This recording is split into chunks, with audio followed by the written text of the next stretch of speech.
gosh. Oh, that's so funny. Back in business, baby. Ooh, how to grow. I'm gonna do this right now as I explain it, just to show you what this looks like.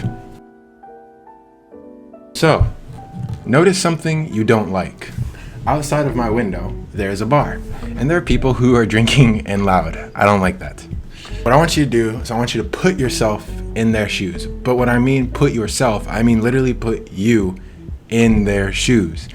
I'm imagining right now that I'm one of them. I'm imagining myself being loud. I'm imagining myself drinking. I'm imagining myself getting in that party mode. But I want you to focus on what makes you uncomfortable.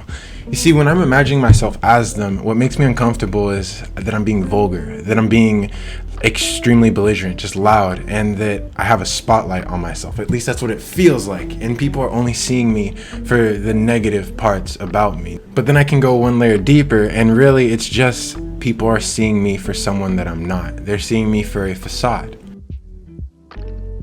Along with this, I'm damaging my body. I'm drinking and probably eating foods that I shouldn't be eating. I'm around people who don't have my best interests, because when you're just out partying, doing stuff like that, you're not around people who really care for you if they're trying to make you do all these substances. And I feel like I'm just a distraction for the things that they don't want to look at, or things they don't want to notice about themselves. Then after that, ask yourself, why is this bugging you? The reason this bugs me so much is because it reminds me of the dorms of when I lived at the University of Oregon. And the reason that it's so bad is because those friends weren't good for me. They did a lot of drugs, a lot of things they shouldn't do. I was mama goose, but sometimes I joined them on their level. I distracted them from their issues, because if someone who was taking care of them was joining them, that must mean that it's okay, that it's all fine, right?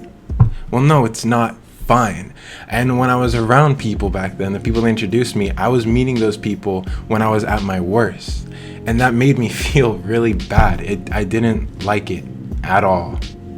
It actually sucked, like a ton. And it still causes a bunch of issues with myself today, because I know that's not me. You guys just witnessed me grow and open my mind, because I just realized why that bugs me. Why those people drinking and being loud isn't just something that I can throw over my head. It's because it's bringing up those emotions subconsciously. It's bringing up those memories subconsciously. But when you channel yourself, but when you look in yourself and just ask the question, why, you can come up with a ton of different answers to said issue.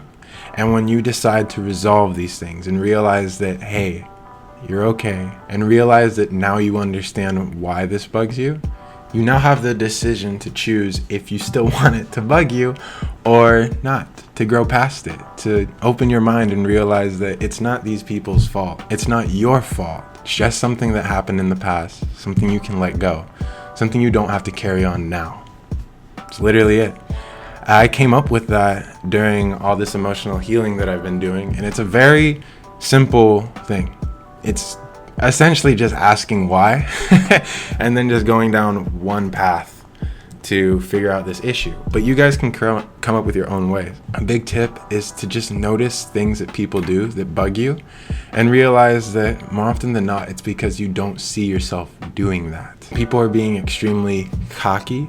Maybe to them, they're just being confident, they're being themselves. But to you, you don't see yourself talking about the things that make you passionate so openly. You don't see yourself showing everyone all the cool things that you've done. And it bugs you. It makes you so mad at that person, because they're being cocky, they're being annoying. They're stop showing off. But really, they're just happy. And it's something that you're not letting yourself experience, maybe because the people you had around you, you couldn't do that to. They would shun you for it, or they would always put you down, or maybe you were put down before for things that you enjoyed. You gotta ask why, and you gotta dig into it, sink into the feeling. But then once you understand it, realize now it's up to you if you still want that to bug you or still carry you down, or if you just want to let it go. It's so good to be back. My name is JC, and I hope you guys enjoyed. Peace.